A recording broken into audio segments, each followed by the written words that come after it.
ನಮಸ್ತೆ. ದಿನಕ್ಕೊಂದು ವಚನ.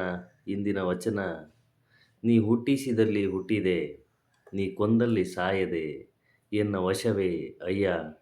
ನೀವಿರಿಸಿದರಲ್ಲಿ ಎನ್ನ ವಶವೇ ಅಯ್ಯ.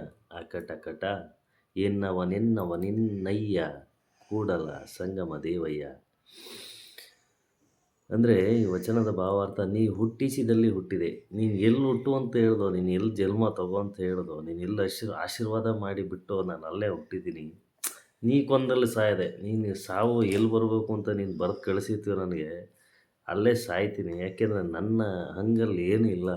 ಯಾಕೆಂದರೆ ನೀನು ನದಿಲಿ ಸಾಯಿ ಅಂತೀಯೋ, ದುರ್ಮರಣ ಬಂದು ಸಾಯಿ ಅಂತೀಯೋ, ಅಥವಾ ಒಳ್ಳೆ ಸಾವು ಬಂದು ಸಾಯಿ ಅಂತೀಯೋ, ದೇವಸ್ಥಾನದಲ್ಲಿ ಸಾಯಿ ಅಂತೀಯೋ, ಹಾಸ್ಪಿಟ್ಲಲ್ಲಿ ಸಾಯಿ ಅಂತೀಯೋ, ನೀನು ಬರೆದಿಟ್ಟಿರ್ತೀಯ. ನೀನು ಅಲ್ಲೇ ಸಾಯಿಸ್ತೀಯ, ಸಾಯಿಸಬೇಕು ಅಂತ ನೀನು ಡಿಸೈಡ್ ಮಾಡಿರ್ತೀಯ, ನಮ್ಮನ್ನು ಅಲ್ಲೇ ಸಾಯಿಸ್ತೀಯ.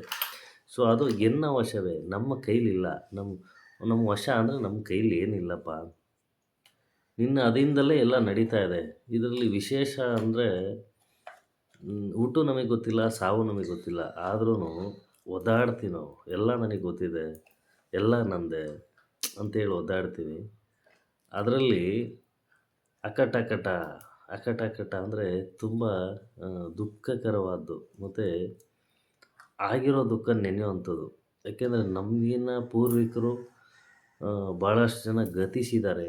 ಅವ್ರನ್ನೆಲ್ಲ ನೆನೆಸ್ಕೊಂಡ್ರೆ ದುಃಖ ಆಗುತ್ತೆ. ಅಕಟಕಟ ಅಷ್ಟೆಲ್ಲ ಇದ್ದೂ ನೀನು ನನ್ನ ನಿನ್ನಯ್ಯ.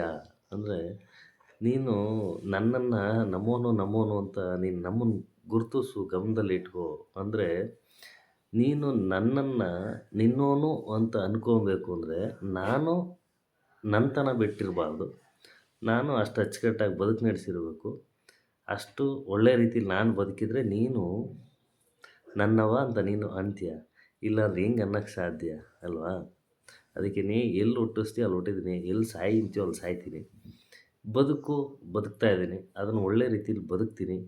ಒಳ್ಳೆ ರೀತಿಲಿ ಬದುಕಿದಾಗ ನೀನು ನನ್ನವ ಅಂತೇಳಿ ನೀನು ಸ್ವೀಕಾರ ಮಾಡು ಅಂತೇಳಿ ಬಸವಣ್ಣವ್ರು ಈ ವಿಚಾರದ ಮುಖಾಂತರ ಹೇಳಿದ್ದಾರೆ. ಧನ್ಯವಾದ. ಶರಣು ಶರಣಯ್ಯ.